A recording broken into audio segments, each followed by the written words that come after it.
Good morning, everyone. It's the Cat and Cloud podcast. Today, we've got part 2 of Source, a green buying panel hosted by Cafe Imports. So this is an event that we jumped in on at this year's Specialty Coffee Association Expo in Houston, Texas. And if you listened to part 1, you already know this. If you don't, it was a panel of 4 people who are deep in the green buying community, exploring what it means to be a modern green buyer, or what it means to navigate through the modern green buying climate. So part 1 was me kind of moderating this conversation and pulling information out of the panelists, a lot of really good discussions, mostly on how the C market works and a deep dive on tariffs and how they were going to affect every single part of the industry.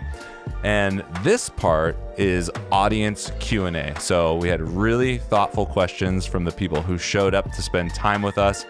And it was very enlightening to see where everyone's head's at, to see how much people care and how hungry people are to learn about this stuff. So here is Q&A from the green buying panel. Again, we've got Omar, Susan, Charlie, and Piero on the mic. So grateful for you to share all of your knowledge. So grateful to Cafe Imports for putting this on and everybody who showed up. Let's get into it. We've got some questions that are pre-games, and we had a little app, but I think the room seems manageable enough. If anybody has anything that they want to chime in on, just like throw up a hand, butt in, yell, whatever. We can make anything work. So, yeah. Thanks. I would just like to know, on the side of the consumer, you guys aren't necessarily interacting with them a lot. And so if you could, through the cafe owners and the baristas, communicate to somebody that you have like 10, 30 seconds to communicate this value and what's changing here, how would you guys communicate that?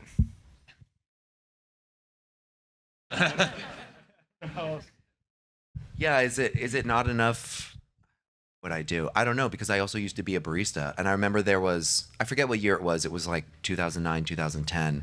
There was a jump in the C market. That's when we learned what the C market was. It was that year. Because suddenly, like, the roasting company that I worked for was, had to increase their prices at retail. And so all of us got a little, like, quick little education on what the C market was and why it impacted all of our direct trade coffees. And is it enough to just say coffee is more expensive than it has ever been? It's not. I mean,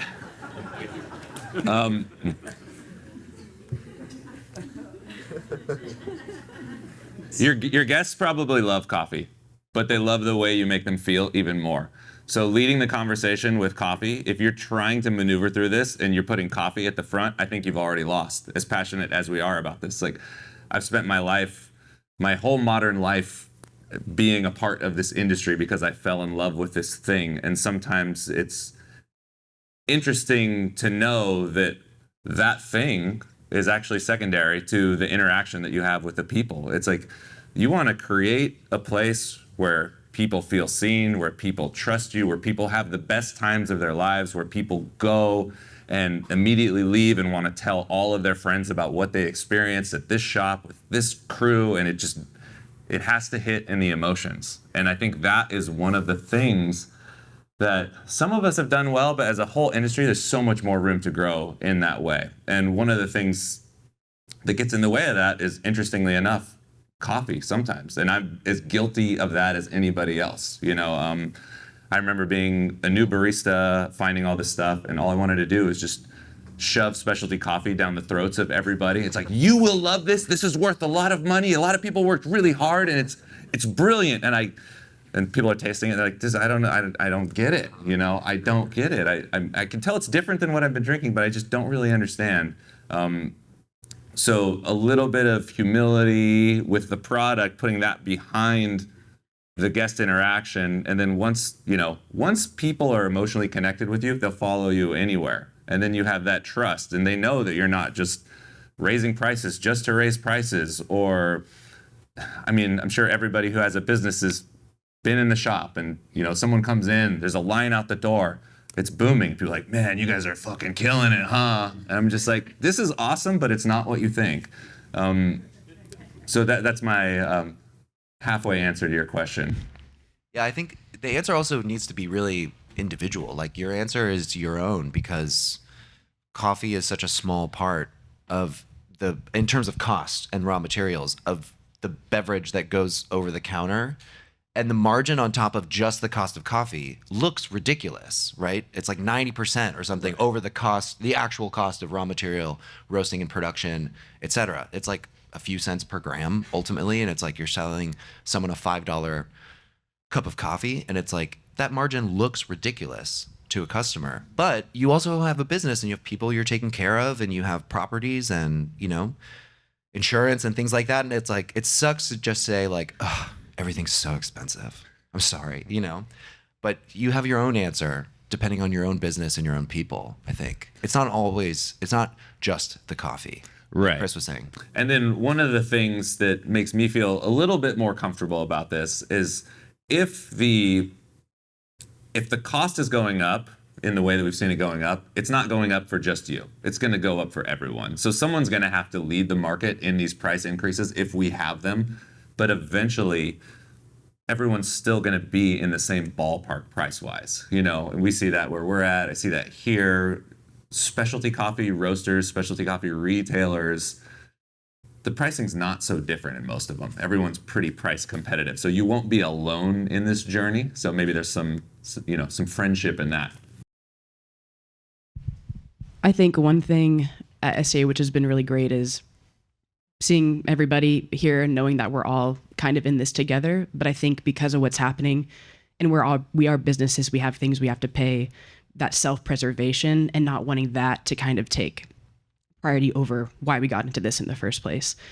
And so I think one question I have is we're kind of on different perspectives and we have different things we're daily dealing with. Like, yeah, dealing with customers is hard, but on the roaster side, it's like having these conversations. And sometimes having that trust and that long relationship isn't enough because of like what you were saying, those people had to make in Honduras the decision that was best for themselves that year. So sometimes those relationships aren't going to really, like, people have to make decisions they need to. But what do you think from y'all's perspective and talking with people and all, but also being on the other side that we don't see all of us kind of, again, navigating under the one kind of mission with coffee and what we're trying to do? How can we best communicate and kind of rely on each other to get through this together? Because we all are trying to do the same thing while also trying to survive. So it's kind of your advice for that, if that makes sense. I don't know. I think like everybody is in it together, you know? Survival is number one. Like you want to wake up tomorrow, have your business, be able to continue. And for the Honduras example, for the buyers who didn't get that coffee, it's not like it's over. But their understanding is now a part of the relationship, even if they don't get the coffee.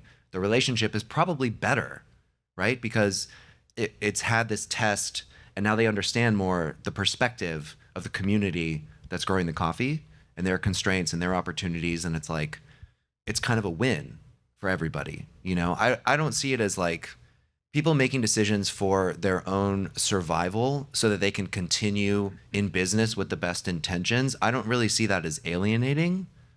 I think it actually means we have more in common. That's my perspective.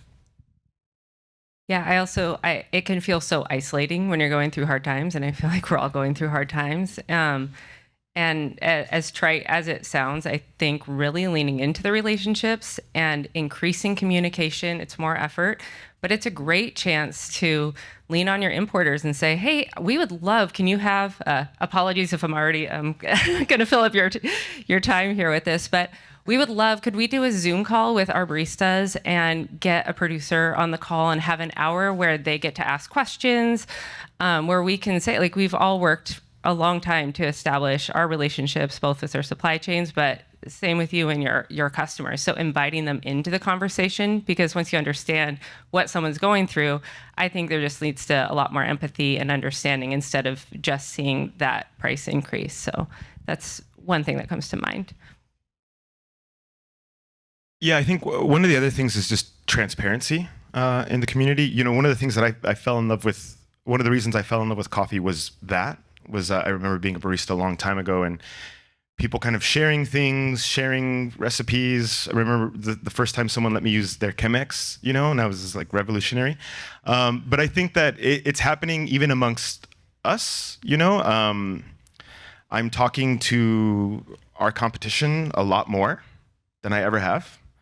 I'm aware a lot more of what other people are doing, and it seems like people are more willing to share information, because right now a lot of us don't really know what will happen on Monday, right?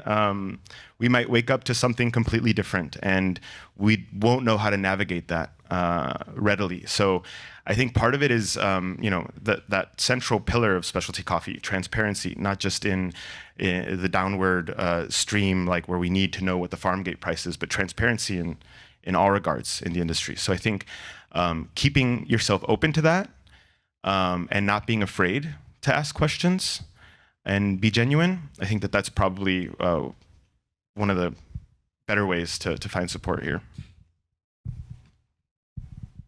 If producers and roasters want to dream about more fair and stable, less volatile pricing, do you think the best path forward to do that is learning to use the futures pricing for futures tools better, or to try to break away from the C price and find other ways to price coffee? One anecdote for me personally is in January, I was in Nicaragua for a week, and then in March, I was in Honduras for a week. And both of those weeks were spent visiting basically like as many cooperatives as I could who sell coffee to Royal. And a lot of them have been selling coffee to us for many, many years, some of them multiple decades. And one question I asked everybody, because of where the market was if you could choose a coffee price in the C market to keep forever, is there a price that you think would be the best for you? And almost everybody but one answered something like 225 cents or 240 cents, just because in their experience, that was a level where they could cover their cost, their associates in the cooperative were happy, and people wanted to buy the coffee because it wasn't too expensive, okay? And that answer comes from just like, in some cases, just decades of dealing with the market and not really imagining a world outside of it. And one of the oldest cooperatives that we buy from, that's also the smallest and quite remote, and had a history of vegetable farming before they got into coffee a while ago, I asked them the same question, and the manager thought about it for a moment, and then he said, why would we use the market? I would just choose a price that gets, an okay profit for everybody so that the farmers are happy, and then we can sell the coffee there. And it just was not, he didn't think about the market, even though he uses the market all the time. And he sells, for the most part, low differential, non-certified coffee. Like he's quite low in the quality spectrum. And he was just like, why would I use the market? And so I think it's really difficult for people, if the coffee market is the whole atmosphere around you, it's hard to imagine a system outside of it, because why would you if you have to wake up and go to work and you have to survive in a market scenario? I think a lot of people who do hedge, I'm talking about exporters now, who do hedge their coffee and do use the market, I think if they're equipped enough to use it, I think they would probably say that it is valuable, because hedging is a form of safety for them. And I think, other people who are smaller and more vulnerable would probably choose a fixed price. But I don't think that necessarily everybody in the world hates the coffee market. I think some people have learned to live with it, frankly. And a year like this, as difficult as it is, and what it does to change competition for coffee in the field, or constraints on exporters, or the renegotiation of contracts, defaults, whatever, it's still actually a year of great relief for coffee farmers all over the world, who suddenly have maybe some of the highest prices they've ever seen. Like, this is, for some people, for probably a lot of coffee farmers, this is what they have been waiting for, And I don't think they would trade, maybe they would trade that for they would trade it for a sustainable fixed price.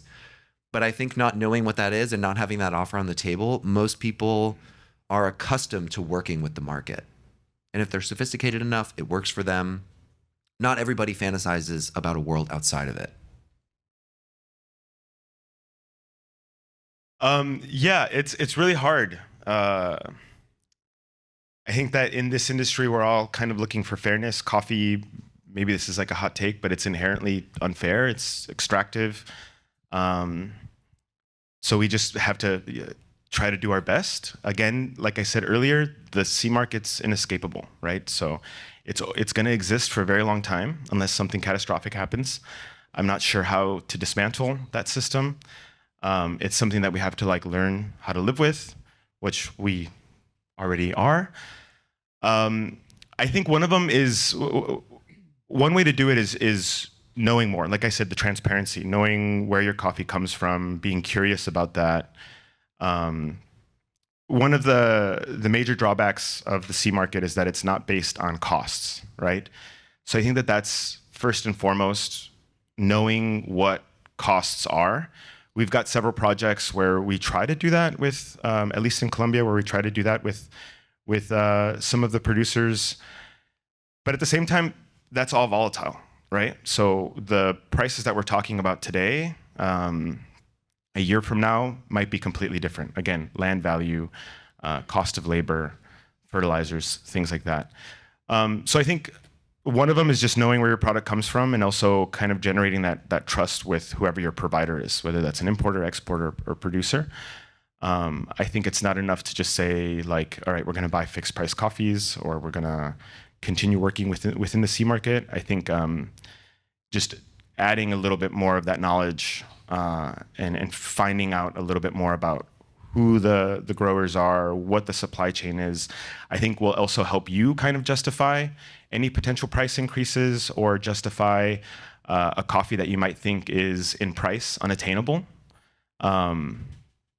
Because like Chris said earlier, your customers follow you. They follow your brand. And it's the same for us, right? Like we have people we've been working with for 30 years, 25 years, who trust us, who know that what we're doing is in good faith. So yeah, I think asking questions and finding out more about your coffee is kind of a good start. Going on price stability on the producer side, I think probably one of the things that the industry lacks right now is having small producers be able to access market accounts. Why? One is that it's expensive because you have margin calls. Basically, when the market goes up and down, you have to feed your account to cover the change. But one of the really interesting things that I heard last night was that there's this company that provides the service, and they're giving producers the option to do fractions of. So you don't have to trade a future to fix your price, but you can do 20 bags, 30 bags, 40 bags, which I think is great for small producers, and I think that's a really good way to producers to have some sort of a safety net, hedge their bets, fix a price once they know that they can cover their costs. So yeah, I think that's kind of interesting, and I think it's probably something that's going to change in the next couple of years. I'll speak to a related topic, not just on the price and whether it's fixed price or price to be fixed, but just about how financing works for many groups, in that before the harvest starts, all groups I work with need to go to the bank, whether it's a local bank that has a pretty high percentage of finance rate, or maybe a social lender like Rabobank or Root, and present a contract to say, I have a buyer, so an importer or trade, here's the contract, here's the value of the coffee, can you give me a loan so that I can cover my costs during harvest? This might be months and months and months before the coffee arrives and before a roaster takes it. But as importers are unable to carry as much spot inventory, you might see our spot list going down over time. It's because of that high risk. And so when we're reaching out to our roaster partners to say, hey, I know that the coffee from last year landed not too long ago, but can you give us an idea of volume? It's not just because we want to get the sale, it's because I need to go back. I need to write a contract in order for that producer to get financing. And with the market so high, it's been really hard for a lot of groups to get that financing because banks don't want to be like, well, that's a lot of risk. It's worth even more. So a lot of conversations I've had the last couple of days are, groups need contracts, and like Omar said, the cherries don't wait. So they're ripening on the trees, but they can't pay their farmers until they have those contracts. So One more quick example of sometimes the constraints of trying to work in a fixed price market. Yesterday morning, I was talking to an exporter who works in Burundi who sold a lot of her coffee prior to a big increase in the global market. And what she found when it came time to export the coffee was that the National Coffee Board in Burundi started to refuse exports that were priced below the current sea market price, because in their mind, they were, protecting or defending their cash crop and its maximal value. So even some producers or exporters with the best intentions who want to regulate prices, who have a price that works for them, and they want to acknowledge their contracts, there can still be constraints against working that way. Because like in the case of Burundi, some people were shut down and their exports were denied, and they needed to get like a new set of contracts from their buyers. And some exporters were forced to renegotiate their own contracts against their will to show the government, yes, we're taking advantage of the market, So it's just, that's a quick example of like the ubiquity of the coffee market in people's thinking. And even if you are a coffee producer or a coffee exporter, you don't always have the freedom to just do what you want. Like there are constraints against this. There are lending constraints against it. There are logistical constraints against it, security constraints against it. And even if you choose to negate the presence of the market, it still around you, and it still impacts the people's thinking around you.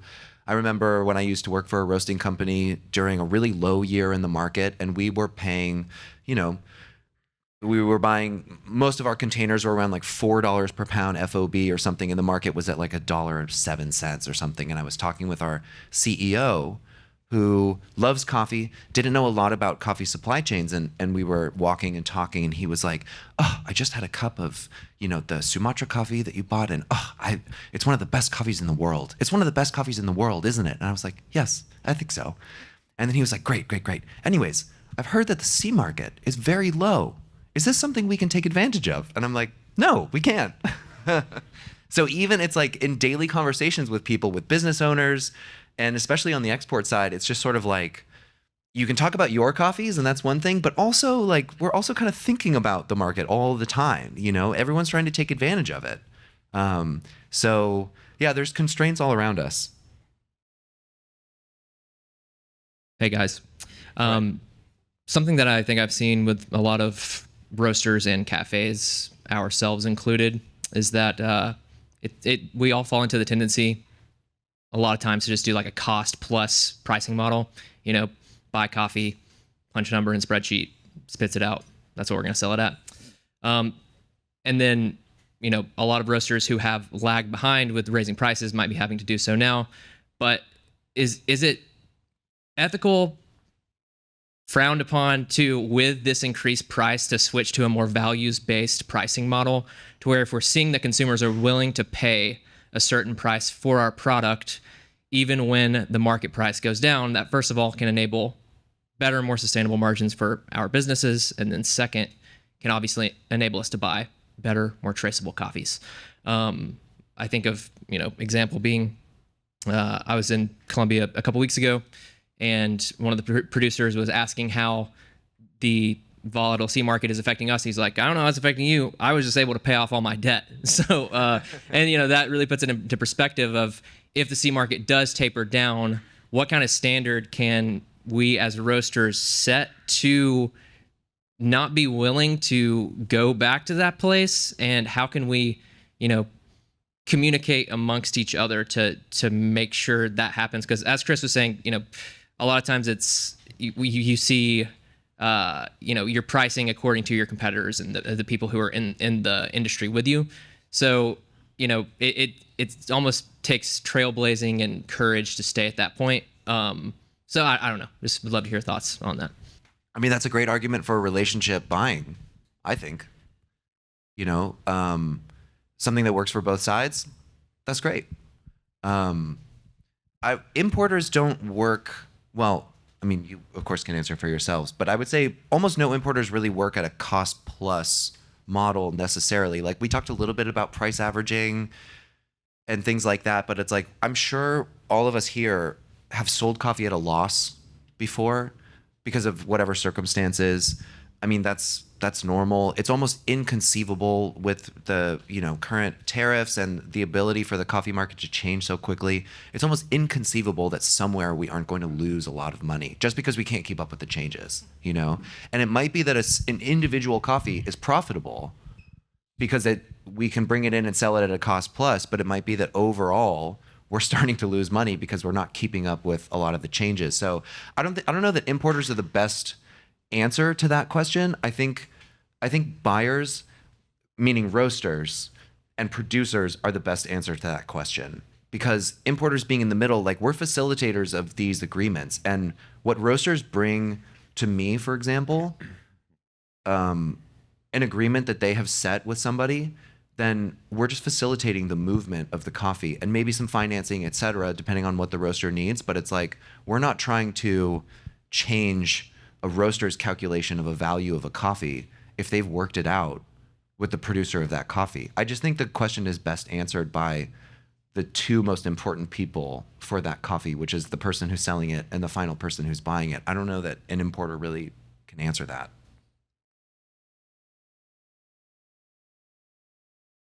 Just another vote for relationship coffee.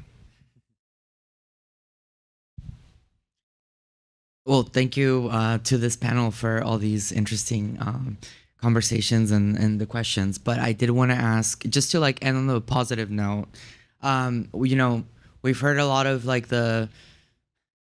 I would love to expand on the cons of the high market and the high prices on farmers. But what are the pros of this current situation for farmers? You have also touched upon that, but some more expansion, because I feel like a lot of my customers ask me, they're like, I'm okay with paying these prices if it's actually going to the farmer. I get that question a lot of okay, the C market is high, but how much of that is actually going to the farmer? I feel like I know the answer of that, but I would love to hear your perspective on that. And then I feel like something also interesting that I feel like I've been seeing is just how primordial is the US as a coffee market for green coffee buyers.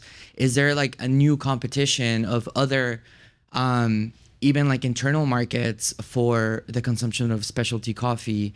It's this perspective of the US being the center of the world and how this is changing, and I love it, obviously, but just that perspective on the green coffee side, I feel like there's this new reality that it's changing. So what are your thoughts on that?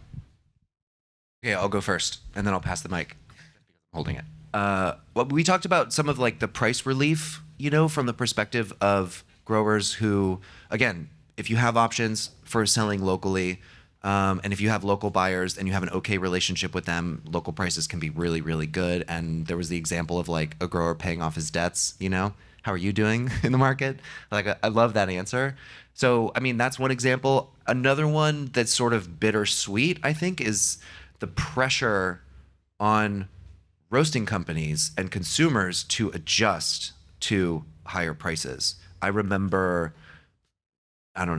10 or so years ago, having a conversation with an importer who worked for a multinational company, and he was kind of well, get ready for $10 coffee. That's where it's going, and that was his talking point at the time, which is be ready for a future where there's less coffee and it's more expensive, right? And it might also be more expensive because, well, there's more coffee, but there's also a lot more consumer competition, which we're also seeing, So I think there's definitely a bittersweet aspect of it because it does hurt when you have to adjust your business model and raise prices on consumers, but it also is preparing us for a world where there could be a lot more volatility.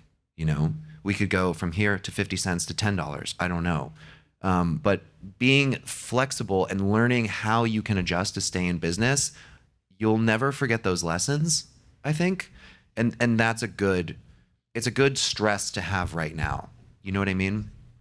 And then one other quick example regarding consumption is in Sumatra in particular, one thing that we're noticing is that local coffee consumption has really been popping off for the last few years. So coffee roasters in Jakarta or Medan, for example, who, you know, they're cousins with cooperative members or whatnot up in the Aceh area in northern Sumatra, where there's a lot of coffee being produced, tend to compete with international buyers for the best local coffees. Like, I've had so many experiences, and not just recently, but like, I don't know, 8 years ago or something, visiting growers in Aceh and finding out that the coffee that they keep for themselves, because everyone drinks coffee in Aceh for the most part, that the coffee they save for themselves is actually picked over like 10 times better than any like double pick grade 1 that they tend to export that the cooperatives do. So it's long been my experience that the best place in the world to drink Sumatra coffee is not in San Francisco, it's in Sumatra. And this is like, I think, a well-kept secret for most people, but it's like you get like amazing fermentations and amazing results in local coffee shops in very small towns, like up and down the island of Sumatra and Java. Why? Because local consumption is becoming really, really sophisticated, and local buyers are willing to pay, you know, $9 a kilo for a coffee that would otherwise export at, you know, $3.20 a pound or something in like a more average market. And it's like, well, who are we to compete with that? Like, we have to let it go, you know? I guess we just have to keep going back to Sumatra. Like, I used to joke that like there should be a world where you have to go to Rwanda to drink the best Rwandan coffees. Like, I should be flying there, spending my tourism dollars. I should be visiting farms. I should be having an experience on the earth where the coffee comes from. I should be shown what the best coffee is. I shouldn't have to go to San Francisco to drink the best Rwandan coffees. And I see that more and more in Indonesia, which makes me really happy. And most people kind of don't know this is happening because we're used to the typical export grades from Sumatra. But that was one of my favorite things about being a Sumatra buyer, was just getting to be there to drink the good stuff. Yeah, just echoing what Charlie said, I think one of the cool things of these high prices is that it's showing us that we can do that, right? We can operate in this world where we are paying people more money. You know, I come to my team all the time, my sales team. I don't really sell coffee so much, but I'm always like, hey, can I buy this coffee? It's a lot more expensive than last year. A lot of times they say, no, that's not going to be possible. Most of the time I do it anyway, and then the coffee sells. So it's always kind of a testament to like, these things are possible, right? And especially if the entire industry is moving in that way. It's not like I'm buying $40 a pound coffee in a full container when coffee prices are super low. I think that it shows us that we can keep kind of going and pushing the needle a little bit, especially in a world where all of us are being affected by high prices. To your question on internal consumption, yeah, I think it's really awesome. You know, Mexico, for example, has a really, really awesome coffee scene. They've got a pretty strong economy as well that supports that. People are super interested in coffee. There are a lot of people there who are getting into coffee, like people who are starting to produce coffee, you know, who don't come from a heritage of coffee, which I think is a really beautiful thing as well. And I think it's increasing competition for us, which I always welcome. You know, it's always nice to have a little bit of competition. Some people in Mexico internally, in like coffee roasters, pay really, really good prices for local coffee. So it's really nice to be able to go to Origin and have the really good stuff there, usually pretty fresh. So I think it's wonderful. Yeah, and I think we see that, like Omar was saying, in Mexico, a lot of times we get actually priced out of the market we're competing with the local roasters, and they're actually being able to pay a lot more, way more, maybe 3 times more what we could pay for this coffee. So yeah, I think it's a great thing. It's also challenging for us if we want to get coffee from these countries that have a very strong internal consumption. And then going back to your question, are producers getting all this price? I would say yes. Probably, I don't know if I had to guess, probably at least 75 to 80% of FOB price is probably a good estimate of what they're getting. So yeah, I think obviously there's other costs involved, but yeah, I think producers are actually getting most of the share of the pie right now, which is good. Okay. So I've been working mostly in Honduras in terms of hi friends. Relationships really important. The relationships we have in Honduras are amazing.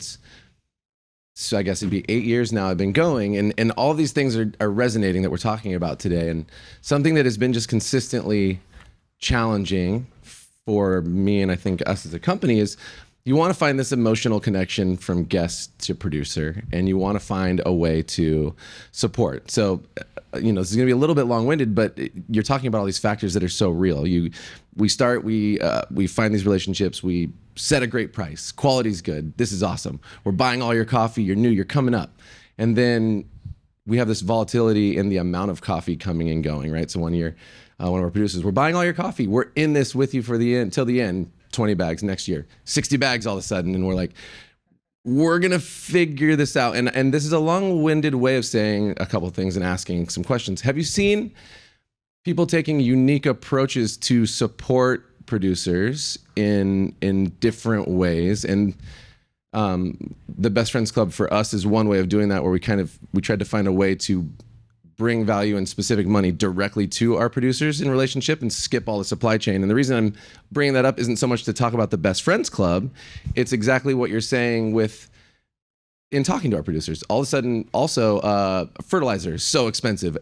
We actually can't find anybody to pick cherry. So we are screwed. There's nobody, there's a conglomerate of 20 to 50 people who are available for the entire mountain of El Cedral, or not El Cedral, Santa Barbara Mountain.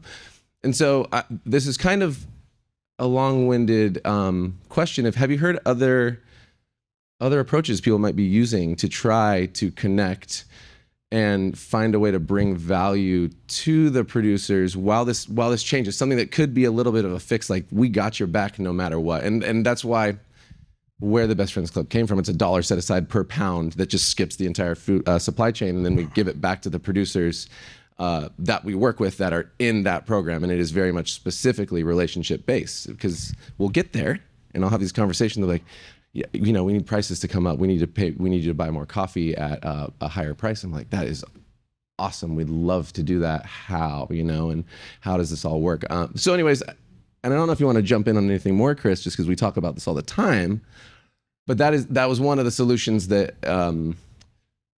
came to the table mostly in COVID. And at the time there was 2 hurricanes, and it was horrible for them to sell coffee at all. And it was a way to try to find connection, hoping, okay, if we can start showing pictures and stories about these people and say, if you buy this coffee, when we bring in 60 bags that we actually have no technical place to sell on our menu compared to what we're expecting to, for our forecasting, can you buy more of this because it actually matters and you're actually helping? It was kind of this interesting connection. So is there anything that other people might be able to do? And I know that maybe looks like a way of cutting out potential business for some of y'all. So I don't want it to sound like we're trying to do that, because I totally understand that there's a need to supply everybody and protect and be a part of a sustainable business community. But have you heard of anything else? And I'd love to hear some, because I'd also like to be encouraged, if I'm honest. Yeah, I don't know if I've heard of too many new things or anything like that, but one of the things that I know that we probably all do is bring a little bit of humanity to the decisions that we make, right? So as you're saying, remember that it's a relationship. Remember that relationships take work, and that we have to think about the future, right? So if things are tough right now, how can we remember that we still want to work with this person in the future? and that takes a little bit of flexibility. So being flexible with things like cup scores, especially when quality is super down. I like to treat cup scores like they're negligible, like it's just not a thing. Obviously, we've created the system in the industry, specialty coffee, where they are the most important thing. They assess value. I don't know much about the CVA, but maybe that addresses something, or I don't know much about what's going on there. But I think that's part of it. Just remembering that it's relationship, remembering that we can be flexible, remembering that when prices go up, maybe our prices need to go up too. That if a coffee doesn't quite hit the 83-point mark, remember that it's still really, really amazing coffee. So that's definitely one of them, bringing humanity to the table. The other one that is a little bit more technical, and I think that maybe all of us do this, and at least at Cafe Imports, we have the capacity to pre-finance. It's kind of stupid in a way. It's unsecured lending that we give to people where we don't really have recourse to get it back, right? But we do that with a lot of relationships that we trust, relationships that are 15 years old. In communities in Huila, where I work in, we're working with the exporter to get money into the hands of producers when the harvest starts. Someone has to pay for that cost of financing, as well. But that's a huge thing, right? I talked about how prices are really high right now, where a producer can deliver coffee. They pick it today, depulp it, and they can deliver it tomorrow for a very, very good price. Things are also really volatile, so they want to act fast. What I've seen is that when you ease that up for a producer, when you're able to get money into their hands a lot earlier, they can make decisions based on their brand and not just because they need to do it, right? They can say, okay, I'm going to make the best coffee possible. I'm going to take my time to do it. I have this window of time.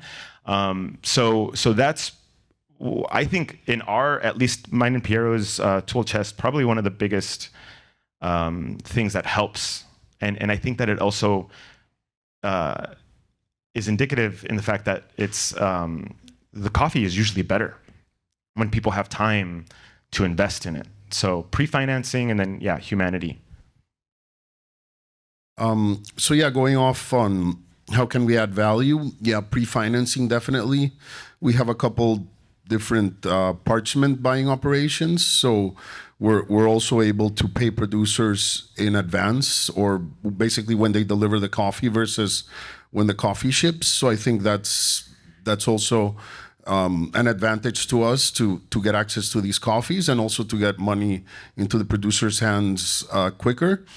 So that's one thing. Another thing that I'm working on right now in Ecuador, the south of Ecuador has probably more traditional landholders that basically survive off of their land, and we're planning on taking them up north where the coffee production is a little bit more technified, and we're gonna give them some training, show them different processes, pruning techniques, post-harvest fermentation, etc. So I think that's another way that I think that we can also add value with training. So a couple things that came to mind are just you spoke to the longevity of the relationship. That has been so big. It's so let's say you can't afford to buy as many bags at the higher prices. Someone mentioned, guaranteed, coffee comes in all different qualities. So that producer or that group absolutely has maybe a slightly lower quality coffee. So maybe you can support them by buying even 2 grades and highlighting that for your clients. Be like, hey, this comes from the same group, and here's a little bit about processing. So that's one way. Another way I think is just a chance to be more collaborative. I have been working hard to sell coffee from Congo for a long time. I think it's underrepresented, undervalued. It's really hard to, it has a long way to go and a lot of challenges. There is a group I absolutely love. I'm just going to say it, plug, Rebuild Women's Hope, Marceline Butza.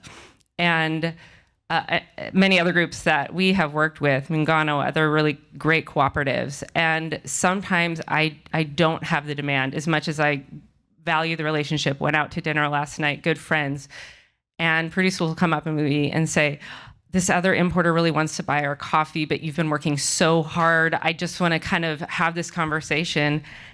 And I know it's going to be slightly different for everyone. You know, you don't want to be like working in the exact same market trying to buy the same coffee. It might be counterproductive for how much of that individual coffee sells. But I was like, awesome. Like, first of all, you know, that's really kind that you came to me, but this is your choice. And also, if we can get more Congolese coffee in the market, then that's going to be a great thing for all of us. This is a chance for us to collaborate as an industry. So, you know, maybe you'll see Royal and Imports carrying more Congolese coffee. One of the, you know, or I think that can only be a good thing where we're raising awareness of just the incredible breadth of where coffee comes from. So, okay, the only thing I have to add is, there's two ways to do more with like an individual coffee producer or an individual, let's say, cooperative. Like there's one unit of coffee production. If they're limited in quantity, you can increase the price. You can work to buy 100%. If they're maybe limited in quality necessarily, you can work on the volume side in order to give more resources to that producer and reward them. So one thing that I really like to see in the roasting world is buyers clubs. If you're a coffee roaster, if you have leadership in your community, if you're a coffee roaster that other people look up to because of your knowledge and your participation and your experience, think about reaching out to other roasters that you get along with, offer them an opportunity to also participate in buying, maybe not exactly the same coffee, but participating in buying some of the same volume from producers that you can't absorb. Like tripling your volume in 1 year for a local roaster is like, it's a lot to take on, you know? One way that people typically will approach Royal about that is that they want to talk about their financing. It's like, hey, you typically hold coffee for me for like 2 months or 3 months before I have it all delivered and it's all paid. Do you think you could do it for 6 months? Like, what do you think about doing it for 8 months? Like, we're here to talk about those kinds of questions. That's kind of an obvious first step, which is like, all right, I know I can roast the coffee eventually, but like, is my importer going to let me hold it in the warehouse that long? What does that mean? You know, that kind of thing. You can always talk about that.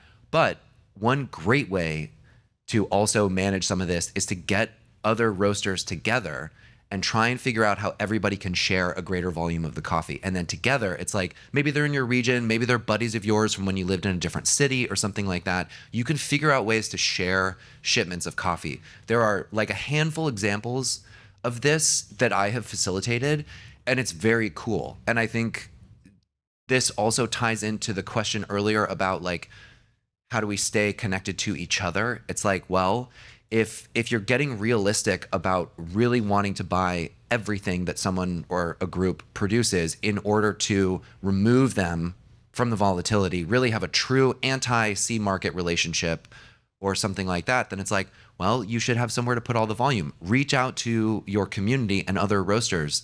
I see this happen, and a lot of times people say yes. Like, it seems antithetical to competition, but this might be a hot take, but if you ask me, I don't think roasting companies really compete with one another on the coffee that's specifically in the bag. I think the competition is elsewhere. And I also think that like we have a lot in common, you know? We facilitate this for some roasters who then share green coffee, or, you know, there might be a buyer from one roasting company buying a big variety of coffees. It's in one consolidated container and we import it, and then the coffee gets delivered out to all the people in the buyers club. You know, this can be a great way of doing it. As a roaster, you're kind of stepping into our world a little bit, which is like, you have to make sure that your clients, you know, are you know, meeting their contract and they really are interested and they're honoring their prices. They're coming back next year. But in a tight-knit community, this can be a super valuable thing. It gives you leverage, it gives you buying power, and you can always use that for good. You can use that to reward people. You can use that to kind of insulate a producer community or a particular person from, you know, the craziness of the market or something like that. I've seen it work really well. So, buyers clubs. Hi, good to see you all. Good to meet you. This is great. I appreciate the space and all the learning. My question kind of has to do with quality. How do you see quality changing or evolving as the market is at where it's at now? And do you see producers continue forth on their innovation in their processes? Are you encouraging it? How do you see it evolving? And then how do you see it continue to evolve even as there's the new CVA cupping stuff and Q grading? And are you gonna kind of what Omar said, you kind of go based on who your customer is? Are you gonna go based on that? Or are you gonna go more on the cupping sheet? Yeah, I just want to know your thoughts on how you're gonna evolve, how you see quality evolving, and how you see the market evolving in quality process. Yeah, I think we're seeing both ends of the spectrum. Some producers are deciding to just sell locally, pick everything, greens, reds, ripe cherries, and just get quick cash. But I think in general, the industry has improved a lot in the last 15 years that I've been involved in coffee. For example, I remember many years ago in Colombia, you would see super high moisture coffee around 12%. And that's something that has improved quite a bit. I mean, you see a lot of coffee now between 10 and 11%, which is perfect. So I think in general, yes, coffee has been improving, processes have been improving. People have access to Facebook. There's groups where people talk about quality. So yeah, definitely, I think we're seeing better quality more and more. But obviously with the high C market, there's producers that choose to go the quote unquote easy route or whatever they think is best for themselves and just sell commercial coffee, which I think it's completely valid. So I would say both things, but in general, I think the industry is getting better and better in terms of quality. Yeah, at Cafe Imports, we have kind of a unique system in that we are buyers, so we focus on buying coffee. We have a sales team that focuses on selling coffee. And then we have a sensory analysis team that focuses on evaluating the coffee. Quality is one of those weird things. It changes. It's based on fads. It's highly subjective. As much as we want to pretend it's very objective, with our little cupping sheets and notes and things like that and calculators. We have this thing called the Rose, which tries to eliminate a little bit of the numbers from evaluating coffee and focuses more on description, which I think is really brilliant. We still have a long way to go to perfect that and to perfect this entire system. One thing that we've been doing internally, we've got 5 buyers on staff. We've been communicating a lot more about what we see, not just in prices, but in terms of quality. We also talk to each other about what our lab says, if it's a coffee that I'm have expectations for, I have a client lined up for it, and our lab comes back and says, oh, it's 83.5 points. It doesn't mean that we just can't buy it. It means that we just have to understand the coffee a little bit better to be able to move. And so that's one of some of the conversations we've been having internally is just not focusing too much on just this arbitrary number. Like I said, our lab, it's not to say that they're wrong or that they're correct. I think that's impossible with a cupping score or a way to evaluate coffee outside of the physical analysis, right? It's a guide. And especially in scenarios in which, there's sometimes harvests where all the coffee is under 86 points, but people are still expecting 86 plus microlots and high quality coffee. So we have to adjust for that, right?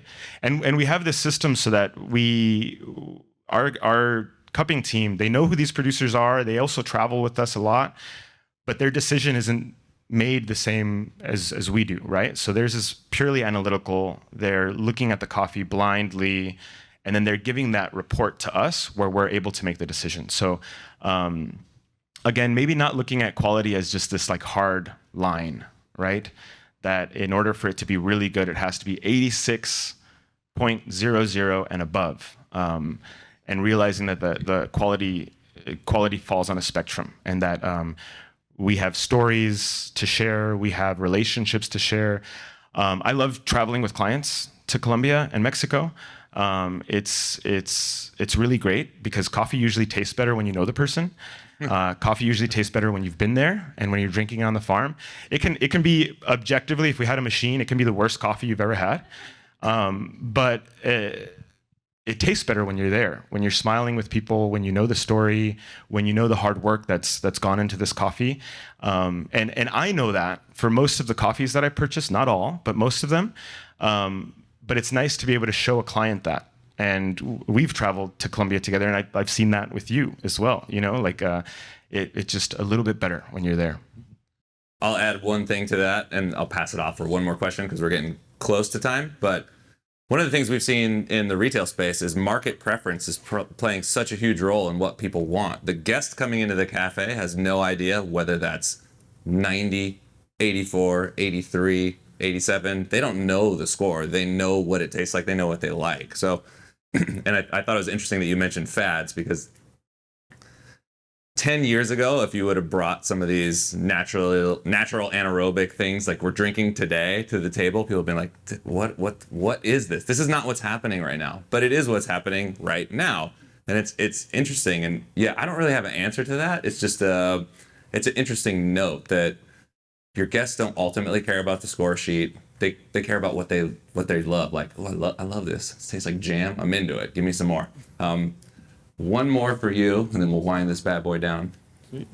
This is a little bit more of a comment than a question, tying it back to what you were saying with competition and all of that. We're all here to look at cool equipment and stuff like that, but I also think it's good for us to talk and kind of tie in tariffs and everything as well. I was thinking more about like my bags coming from China, and like a lot of bag manufacturers are out of China and Taiwan and other places. And we need to communicate where we get our products too and share that with other roasters so we can collectively kind of help each other out. It's not all about price, obviously, but I think a lot of roasters have huge value. And I think Omar said, he had a lot of people helping him and sharing good information. That's not always the case. I think coffee's sometimes traditionally gatekeepy depending on where you are. So yeah, I think I just kind of wanted to get your comments on that as well. But in my opinion, I think we should, especially bigger roasters who have kind of been through the cycle, like share your information. So. Yeah, I think this is a really cool example. Speaking with two other importers, our competition, right? And maybe not treating them so much as that. We're all kind of doing the same thing, and we're all doing it hopefully in good faith and for a better future for coffee in general.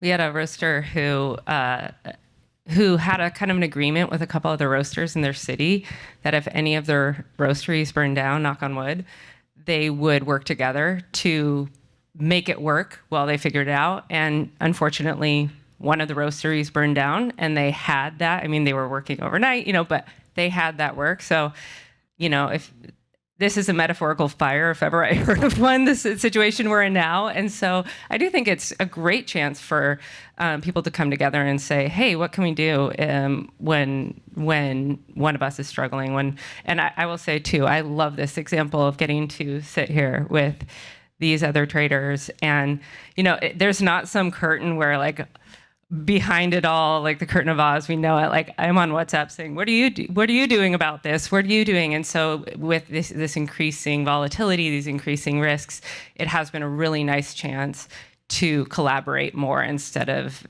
just be competitors. I think in regards to quality as well, since this plays a big part of it, because desire for a coffee is going to really dictate whether someone is willing to pay the tariff, pay the price, sign the direct trade contract with the uncertainty in there, things like that. In terms of quality has never felt so individual in my experience than it does now. Like, you could take like a lot of the coffee in the world and kind of divide it into two different areas. And one area would be replaceability. Like, is it easy for someone to reproduce another container of coffee that tastes very similar to this, such that it might have the same price, the same cost of production, you know, the same shipping schedule, stuff like that. And then there's the other coffee, which is like, this coffee is one of a kind. It can't really be replicated. There's other coffee that's as good, or that might be washed and from this region and, you know, taste like apricots or something like that. But it's still very individualistic. So coffee in these two areas, it's like we're seeing more and more coffee move into that second area, and more for us in terms of sales. When we're tasting these coffees, sure, we're evaluating them, you know, but like Omar was saying, our first thought is not, what is the score for this coffee? Our first thought is, who might be interested in this coffee? You know, we think of people when we're tasting coffees from a sales perspective, of course. We're thinking of like cost and business arrangements and things like that when we're cupping, you know, for approval for coffees that we've contracted.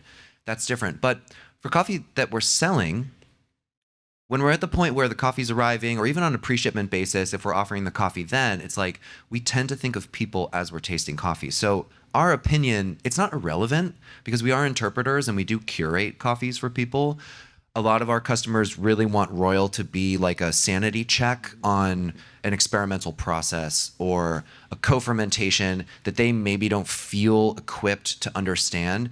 But if we co-sign a coffee because we sell it as a microlot, we put up a bunch of analysis, we explain the processing, you know, moment to moment, and we justify this coffee that might taste strange to a lot of people, we're getting pretty good at winning that argument if we think the coffee has value. But more and more, it's about what other people think, you know, and we facilitate that. And this is a big part of my work because I tend to work with tricky microlot containers where there's a lot of diversity in a single shipment, or direct trade coffees, and we really want to be sure that the understanding is solid between what people are buying and what is being shipped and things like that. But that's really our experience now in terms of quality. And the diversity is excellent, you know, but it does require a little more commitment and a little more understanding from people, because we end up, you could say, taking a risk on buying certain coffees because we have a handful of people who might be interested in them.